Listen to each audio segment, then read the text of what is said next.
Pour ceux qui ne me connaissent pas, je m'appelle Loïc, je suis vraiment très content d'être ici. Je remercie Pasteur David pour la confiance.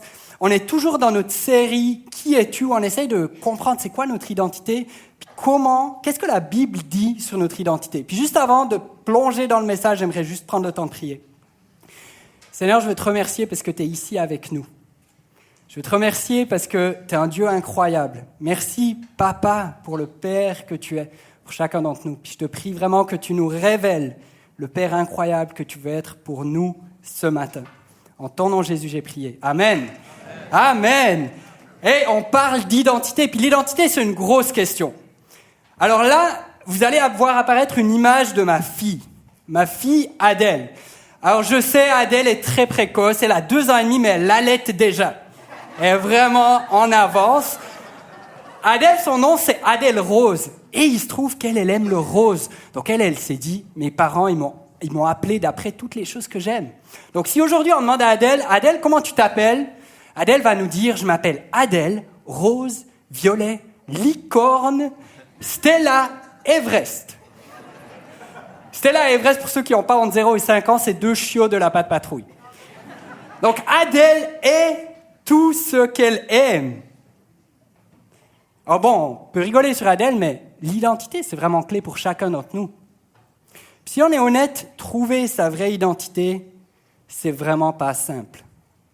Pete Scazzero a dit ceci. Il a dit « La grande majorité d'entre nous se rendent à leur tombe sans savoir qui ils sont. Nous vivons inconsciemment la vie de quelqu'un d'autre, ou du moins les attentes de quelqu'un d'autre à notre égard. Ça fait violence à nous-mêmes, à notre relation avec Dieu, et en fin de compte, aux autres. C'est pas facile de trouver notre identité. Et pourtant, on a besoin de savoir qui on est.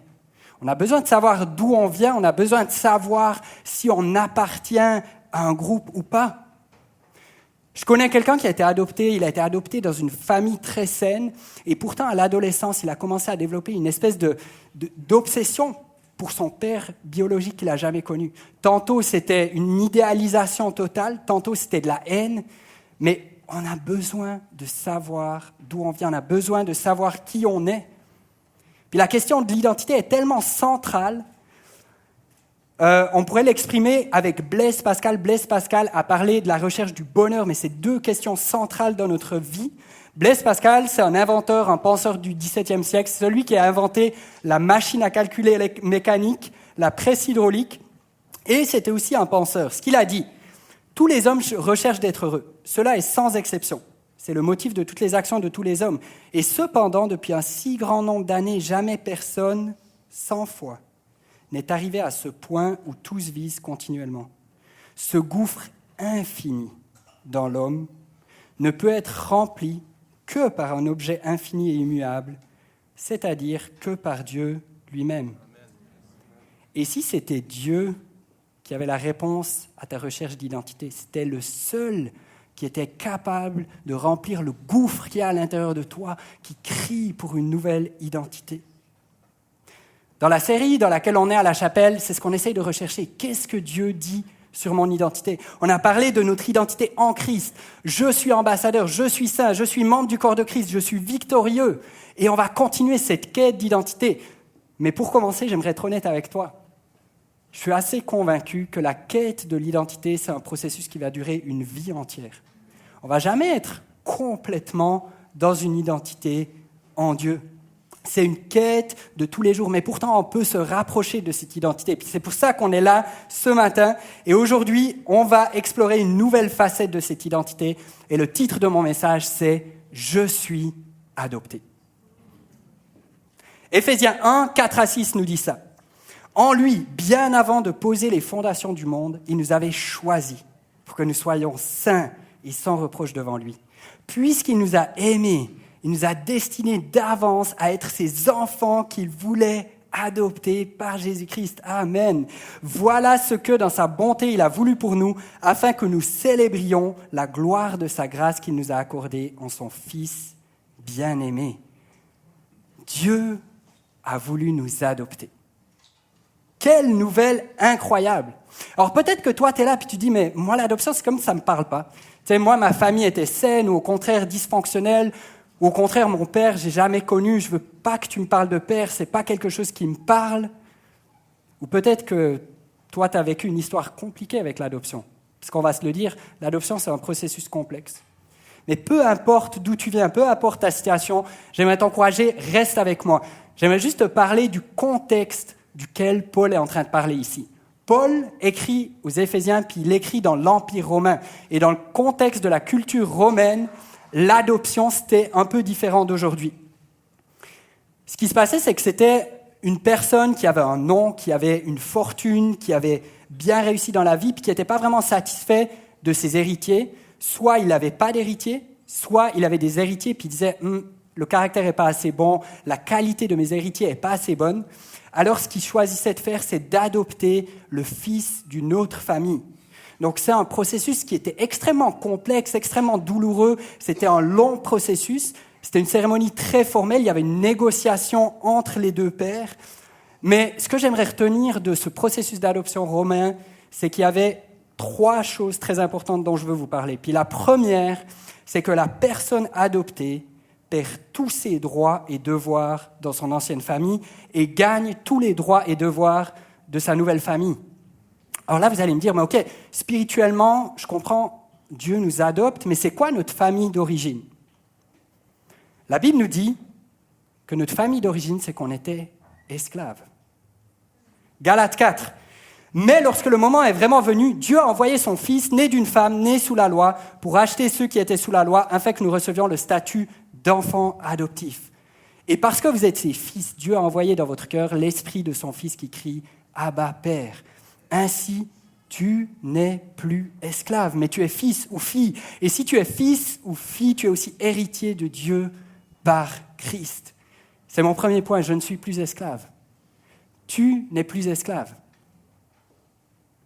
Alors peut-être l'esclavage, c'est comme assez loin pour nous, l'esclavage au sens très strict, mais dans le contexte romain, c'est extrêmement présent.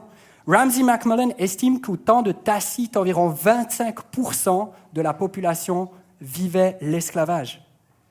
Ou peut-être toi tu dis, mais voyons donc, tu n'es pas au courant que l'esclavage ça a été aboli il y a 2 siècles à peu près ? Je te rassure, je suis au courant.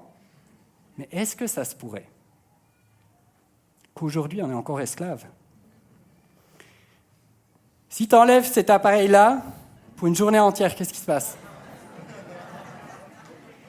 Si tu me le fais, moi je vais te dire, je ne suis pas esclave de mon téléphone, mais si tu le fais et que tu m'enlèves ça une journée entière, ma femme va me ramasser en crise de panique, en tremblant et tout.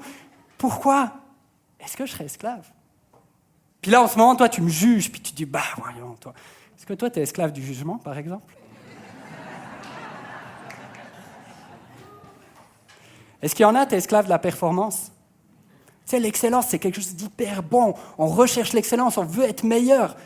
Mais c'est quoi ton Dieu ? C'est quoi qui a la première priorité dans ta vie ? Est-ce que tu es en train de sacrifier ta vie entière pour la performance, puis c'est jamais assez, jamais assez, jamais assez, tu as toujours besoin de performer plus ? Est-ce que toi, c'est le travail ? C'est important d'être bon dans son travail, c'est important d'aimer son travail. Mais est-ce qu'en ce moment, tu es peut-être en train de sacrifier ta famille, tes relations, puis tout ce qui est important dans ta vie pour ton travail ? Est-ce que tu es esclave de ton travail ? Certains, c'est peut-être le regard des autres. Tu es constamment sur les réseaux, combien de likes, combien de followers, combien, constamment en train de penser, mais qu'est-ce que les gens sont en train de penser de moi ? Est-ce que tu es esclave du regard des autres ? Pour d'autres, c'est Netflix. Tu rentres, journée compliquée, puis tu as plein de problèmes, puis tu rentres, puis Netflix toute la nuit. Puis le lendemain, tu te réveilles, puis tu comprends pas. Ton problème est toujours là, mais pourtant, tu as regardé Netflix toute la nuit. Esclave. Est-ce qu'il y en a, tu es esclave d'une addiction qui te tient prisonnier, puis tu ne sais pas comment t'en sortir ? Peut-être c'est la médisance. La médisance, ce bonbon, ça a l'air tellement bon quand on prend un, mais tu ne te rends pas compte que c'est en train de te détruire puis de détruire les gens autour de toi. Peut-être tu es esclave d'une relation toxique. Tu as tellement besoin d'affirmation, tellement besoin d'être approuvé que tu te jettes dans les bras de quelqu'un puis tu sais que ce n'est pas sain pour toi. Est-ce que ça se pourrait que c'est pour ça qu'on a autant d'anxiété aujourd'hui ? Parce qu'on est esclave. Comment savoir si tu es esclave ? Quand tu es déstabilisé, quand ça ne va pas, quand tu es découragé, vers quoi est-ce que tu cours ? Rappelez-vous l'adoption romaine. la personne adoptée perd tous ses droits et devoirs dans son ancienne famille. Tu n'es plus esclave. Tu es adopté par le roi des rois. Tu n'es plus esclave. Le 1er août 1838, l'abolition de l'esclavage est enfin arrivée en Jamaïque. Puis c'était une célébration incroyable. Tout le monde dans les villes était heureux, l'esclavage est aboli, les esclaves sautaient de joie, jubilaient, célébraient parce que l'esclavage a été aboli. Mais dans certains endroits reculés de la Jamaïque, la nouvelle n'était pas encore parvenue. Puis il y a des gens qui, pendant des mois, ont continué de vivre comme des esclaves, alors qu'ils étaient libres. Peut-être que tu ne le sais pas encore, mais tu n'es plus esclave. C'est mon message pour aujourd'hui, tu es adopté, tu n'es plus esclave, et quelqu'un devrait dire Amen à ça.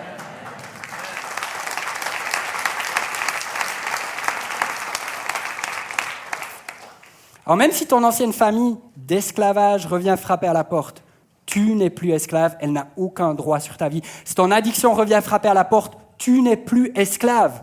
Si ton découragement vient frapper à la porte, tu n'es plus esclave. Si la dépression vient frapper à la porte, tu n'es plus esclave. Si la comparaison vient frapper à la porte, tu n'es plus esclave. Pourquoi? Parce que tu es un enfant du roi des rois. Amen. Dieu veut t'adopter. Tu n'es plus esclave. Tu n'es plus esclave, mais tu es un fils et une fille. Puis c'est mon prochain point. Je suis un fils et une fille. Dans l'adoption romaine, la personne qui était adoptée héritait de la propriété de son nouveau père. Puis même si d'autres fils naturels naissaient après, le droit du fils adopté n'est pas remis en question. Ce que ça veut dire pour nous, c'est que le statut que Dieu te donne, c'est un statut qui est encore meilleur que celui d'un enfant biologique. Tu es adopté dans la famille parce que Dieu t'a voulu et il te donne un statut parfait, un statut complet. La troisième réalité de l'adoption romaine, c'est que la personne adoptée est complètement et de manière permanente le fils et la fille de son nouveau père. Tu es quelqu'un, tu es un fils, tu es une fille. Dieu lui-même t'a choisi, il t'a prédestiné à être son enfant. Puis la famille de Dieu te donne une stabilité, une sécurité parfaite qu'aucune famille sur cette terre ne pourra jamais te donner. Jean 1, verset 12 nous dit ceci. « Certains pourtant l'ont accueilli. Ils ont cru en lui. À tout cela, il a accordé le privilège de devenir enfant de Dieu. » Accueillir Dieu, ça veut dire quoi? Accueillir Dieu, ça veut dire « j'accepte que tu m'adoptes. J'accepte que mon ancienne famille n'a plus aucun droit sur moi. J'accepte que c'est plus moi qui dirige ma vie, mais que c'est toi qui dirige ma vie. J'accepte que ce soit toi le boss de ma vie en ce moment. » Ça veut dire ça, accueillir Dieu. Puis tu le laisses diriger ta vie, tu le laisses te transformer, tu le suis de plus en plus. Puis si tu suis Dieu, tu es un enfant de Dieu. Tu es un enfant de Dieu. Galates 3, 26 nous dit « Car par la foi en Jésus-Christ, vous êtes tous fils et filles de Dieu. » Tu as un plein statut. Tu as une vraie identité. Cette identité change tout aujourd'hui. Si tu laisses Jésus transformer ta vie, il y a des conséquences pour le passé, le présent et l'avenir. Pour le passé, tes péchés sont pardonnés. Tout ce que tu as pu faire de mauvais, Dieu l'a effacé. Il l'a oublié. Pour l'avenir, tu as une espérance incroyable. Tu ne vas pas entrer en jugement. C'est magnifique. Mais la bonne nouvelle de ce matin, c'est que ça change tout pour ton présent, parce que tu es adopté, tu as une identité, tu es un fils, tu es une fille, peu importe tes circonstances, peu importe où tu es un fils et une fille. Puis on va être honnête, même pour ceux d'entre nous qui sont vraiment sécures dans notre identité, de temps en temps, ça peut nous arriver de se demander, mais qui est-ce que je suis vraiment? Puis c'est toujours bon de se rappeler qu'on est un fils et une fille. Alors j'aimerais t'encourager, ne cherche pas la mauvaise place. Parce que celui qui te valide ultimement, c'est Dieu. Tu as tellement aimé qu'il a choisi de t'adopter. Tu es un fils et une fille. Et tu n'as plus besoin de te comparer, tu n'as plus besoin de chercher l'approbation dans cette relation qui te fait mal. Pourquoi? Parce que tu es un fils, tu es une fille. Tu as un statut, une identité. Et puis cette identité, elle est tellement solide, tellement durable, qu'elle va rester peu importe les circonstances. Peut-être que toi, en ce moment, tu vis un divorce ou une séparation. Tu t'attendais tellement pas à ça, ça te fait tellement mal, ça te déchire. J'aimerais te dire, peu importe les larmes, la souffrance que tu as en ce moment, tu es une fille, tu es un fils. Peut-être que tu as perdu ton travail, puis ça t'a enlevé le sol sous tes pieds. Tu es comme perdu parce que c'était quand même important pour toi ton travail. J'aimerais te dire, peu importe ce que les gens pensent, peu importe ce que tu vis en ce moment, tu restes une fille et un fils. Ou peut-être qu'un ami t'a trahi, ça t'a fait mal, tu avais donné toute ta confiance, ça t'a blessé profondément. Laisse pas ça affecter ton identité, parce que tu es un fils, tu es une fille. Peut-être que toi, tu es père ou mère monoparentale. Puis tu vis le quotidien, c'est lourd, c'est difficile. Tu vis plein de choses qui sont lourdes pour toi, mais j'aimerais te dire, peu importe ce que tu vis en ce moment, tu es un fils, tu es une fille. Peut-être que toi, tu es malade. Puis tu n'es plus comme avant, parce que ta maladie t'a enlevé tellement de capacités. C'est difficile pour toi au niveau de ton identité. Tu es une fille, tu es un fils. Tu n'es plus esclave, tu es un fils, tu es une fille, et finalement tu as un père parfait. C'est mon troisième point. J'ai un père parfait. Alors peut-être que tu es ici et tu n'es comme pas capable d'entendre que Dieu a un père. Parce que pour toi, père, ça rime avec souffrance, ça rime avec absence, ça rime avec abandon, ça rime peut-être même avec violence. Peut-être que ton père était tellement exigeant avec toi qu'encore aujourd'hui, tu sacrifies ta famille, tu sacrifies plein de choses juste pour essayer d'obtenir son approbation. Puis tu ne te l'avoues pas, mais c'est inconsciemment que ça se passe. J'aimerais te dire, si ton père t'a blessé, je crois qu'il y a un père parfait qui a pleuré pour toi. Je crois que le cœur du père parfait est touché pour toi. Je crois que le cœur du père parfait est toujours avec toi et il porte cette souffrance avec toi. Puis laisse-moi te dire qu'il n'y aura jamais de père parfait sur cette terre. Ça fait 4 ans et demi que je suis père. Puis c'est très important, les et demi dans les premières années, pour ceux qui sont parents, vous savez. Ça fait 4 ans et demi que je suis père. Mais je peux vous dire que je suis bien placé pour savoir qu'il n'y a pas de père parfait sur cette terre. Puis si vous avez des questions, allez demander à ma femme, elle vous le confirmera.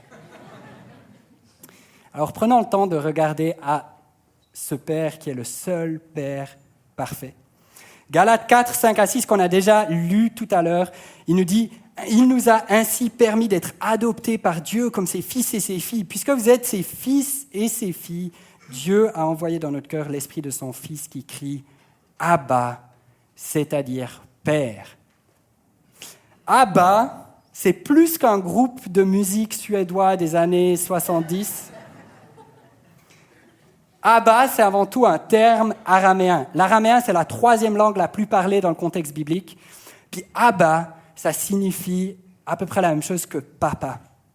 Ça exprime une relation de confiance, une relation proche. Ce Père parfait, tu peux l'appeler Abba, tu peux l'appeler papa. Parce que Dieu s'intéresse à toi, Dieu t'aime, et quand tu l'acceptes, il veut une relation avec toi aussi proche qu'avec son propre fils. J.I. Packer a dit ceci dans son livre « Connaître Dieu ». Il a dit « L'adoption est une idée de famille conçue en termes d'amour et considérant Dieu comme un père. Dans l'adoption, Dieu nous prend dans sa famille et sa communion et nous établit comme ses enfants et ses héritiers. La proximité, l'affection et la générosité sont au cœur de cette relation. Être en règle avec Dieu le juge est une chose formidable, mais être aimé et pris en charge par Dieu le Père l'est plus encore. Incroyable, Dieu a choisi de t'adopter.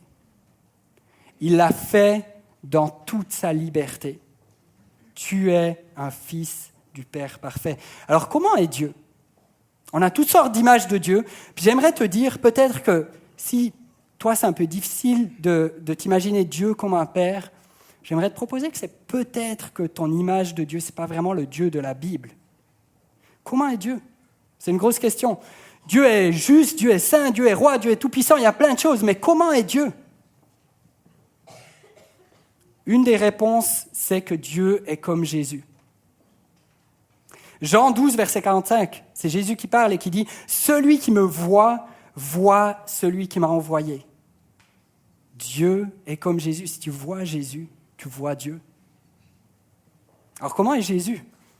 Jésus mange avec ceux qui sont rejetés. Jésus guérit les malades, il guérit les cœurs brisés. Jésus restaure, il change des vies. Jésus accepte inconditionnellement, mais il transforme. Jésus est présent constamment et il veut t'amener à être transformé de plus en plus et à lui ressembler de plus en plus. Comment est Dieu? Il est parfaitement digne de confiance. Il est juste. Peut-être que ton père t'a pas traité avec justice. Laisse-moi te dire, Dieu n'est pas comme ton père. Il s'intéresse à ceux qui sont rejetés, malades, pécheurs. Dans l'adoption romaine, c'était un enfant parfait qui était adopté pour porter le nom. C'était un enfant qui était digne de porter le nom de celui qui l'adoptait. Mais Dieu a fait l'inverse. Dieu a adopté des gens imparfaits. Il a adopté les gens blessés, les gens brisés. Il a adopté les gens qui ne pouvaient rien lui apporter. Est-ce que quelqu'un peut dire Amen à ce Dieu incroyable ce matin?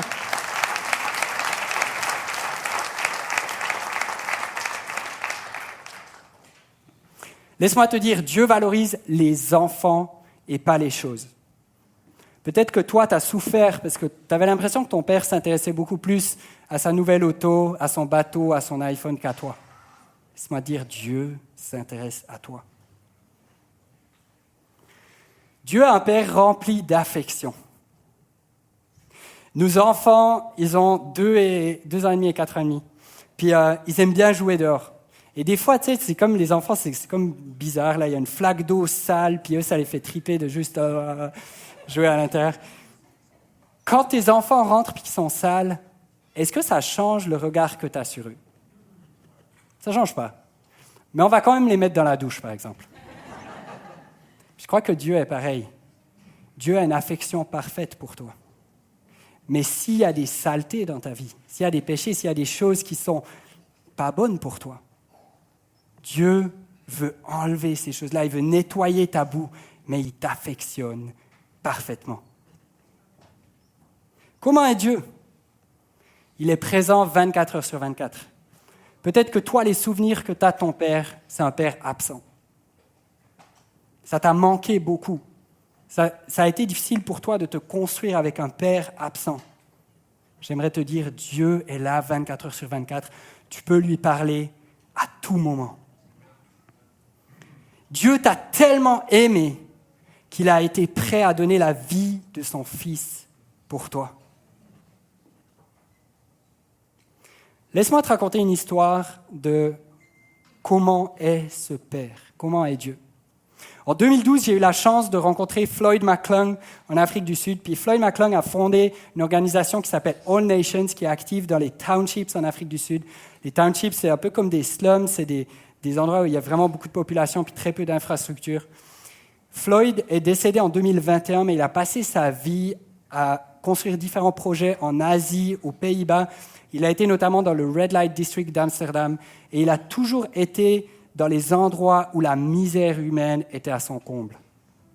Puis Floyd est aussi l'auteur de nombreux livres, et dans un de ses livres qui est vraiment bon, que je vous recommande, c'est The Father Heart of God, il raconte l'histoire de Sawat. Sawat, c'est un jeune homme qui habitait dans un village en Thaïlande, proche de la frontière de la Malaisie. Puis un jour, il a dit, je m'ennuie ici, puis je veux découvrir la vraie vie en ville. Puis il est allé à Bangkok. Puis à Bangkok, de fil en aiguille, il est assez rapidement tombé dans le monde de la prostitution. Puis il a commencé à lui-même grandir un peu dans ce monde-là, puis il est devenu proxénète. Puis il s'est fait son argent avec ce business-là. Sa réputation est arrivée aux oreilles de son père, mais lui, son business florissait, il avait beaucoup d'argent, tout allait bien. Puis un jour, il a été cambriolé, il s'est fait arrêter par la police plus tard, et peu après, les gens de son milieu l'ont soupçonné d'être un policier infiltré, donc en très peu de temps, il a tout perdu. Il a tout perdu, puis il a comme plus d'espoir. Puis il a dit, OK, mon seul espoir, c'est de retourner chez mon père. Puis il s'est souvenu que son père lui avait dit, tu sais, tu peux revenir quand tu veux, je t'attendrai. Il s'est dit, ok, mais avec tout ce que j'ai fait, je ne sais pas si mon père est prêt à m'accueillir. Il a pris un papier, il a écrit, papa, tu connais ma vie, puis je suis vraiment désolé, je te demande pardon pour tout ce que j'ai fait. Est-ce que tu serais d'accord de m'accueillir à la maison? Puis je comprendrais si tu n'es pas d'accord de le faire. Mais ce que je vais faire, c'est que je vais prendre le train samedi soir, le train qui passe devant la maison. Puis si tu es d'accord de m'accueillir à la maison, est-ce que tu es d'accord de mettre un linge blanc sur le grand arbre devant la maison? Puis si tu n'es pas d'accord de m'accueillir, je continuerai ma route. Puis il s'est dit, c'est ma dernière chance. Il était dans le train, puis il était tellement stressé. Il s'est dit, mon père aurait toutes les raisons du monde de me rejeter. Mais s'il me rejette, j'ai plus rien, je suis perdu. Il y a un voyageur qui était en face de lui, puis qui a reconnu qui a remarqué qu'il était vraiment anxieux, stressé, puis il a dit, ça va, qu'est-ce qui se passe et tout. Et il a raconté toute son histoire. Et là, Sawat a demandé au voyageur, je suis tellement stressé, j'ai même pas la force de regarder. Est-ce que tu es d'accord de regarder pour moi s'il y a un linge blanc dans le grand arbre? Il a expliqué le grand arbre, la maison. Puis là, le voyageur a regardé, puis il a dit, hey, bonne nouvelle pour toi. Il n'y a pas juste un linge blanc qui est accroché à l'arbre, mais l'arbre entier est enveloppé de draps blancs. Puis là, il a regardé par la fenêtre, puis il a vu son père qui arrivait, qui courait, qui est venu à la gare, puis qui l'a pris dans ses bras. J'aimerais te dire, c'est ce père-là qui veut t'adopter. C'est ce père-là qui veut te prendre dans sa famille. Pour terminer, j'aimerais prier. J'aimerais prier pour 2 groupes de personnes. J'aimerais prier pour toi si tu n'as jamais accepté l'offre d'adoption que ce Père te fait. C'est l'occasion pour toi aujourd'hui de dire oui. De dire oui, je veux lâcher ma vie. Je veux me détourner de tout ce qui était important pour moi pour me tourner vers ce Dieu. Puis je veux laisser ce Dieu-là diriger ma vie. Je veux accepter ce Père bienveillant dans ma vie. Alors j'aimerais prier pour toi si c'est ton cas. Puis j'aimerais prier pour une deuxième catégorie de personnes. Peut-être que toi, tu as accepté Dieu, tu as rejoint cette famille, tu as accepté cette adoption. Mais là, tu remarques que tranquillement, pas vite, tu t'es éloigné. Tranquillement, pas vite, tu t'es détourné. Tu es parti de ses bras d'amour. J'aimerais te dire, Dieu est là avec des bras grands ouverts pour t'accueillir. Puis tu peux revenir à lui maintenant. Je vais prier. Seigneur, merci beaucoup pour qui tu es. Papa, merci pour le Dieu incroyable que tu es pour nous. Merci parce que tu es tout-puissant, tu es Seigneur des seigneurs, tu es Roi des rois, mais tu es aussi un papa. Tu es un papa qui nous accueille dans ta famille. Alors merci Seigneur pour cet amour incroyable qu'on ne pourra jamais comprendre réellement. Seigneur, je te prie pour toutes les personnes qui sont ici, qui n'ont encore jamais accepté cette offre d'adoption incroyable. Seigneur, je te prie que tu les touches maintenant, que tu leur montres à quel point tu les aimes, que tu leur montres que peu importe ce qui s'est passé dans leur vie, tu les accueilles, tu les acceptes dans ta famille. Seigneur, je te remercie pour ta grâce qui est incroyable. Puis Seigneur, je te prie pour toutes les personnes qui sont en route avec toi depuis peut-être de nombreuses années, mais qui ont comme perdu la passion, qui ont perdu le premier amour, qui ont perdu cette proximité avec toi, qui est juste incroyable. Seigneur, je te prie que tu touches ces personnes-là maintenant. Je te prie qu'aujourd'hui, on revienne à toi, qu'on redécouvre cet amour incroyable du Père, qu'on court vers toi. Merci pour le Dieu et le Père incroyable que tu es. En ton nom, Jésus, j'ai prié. Amen.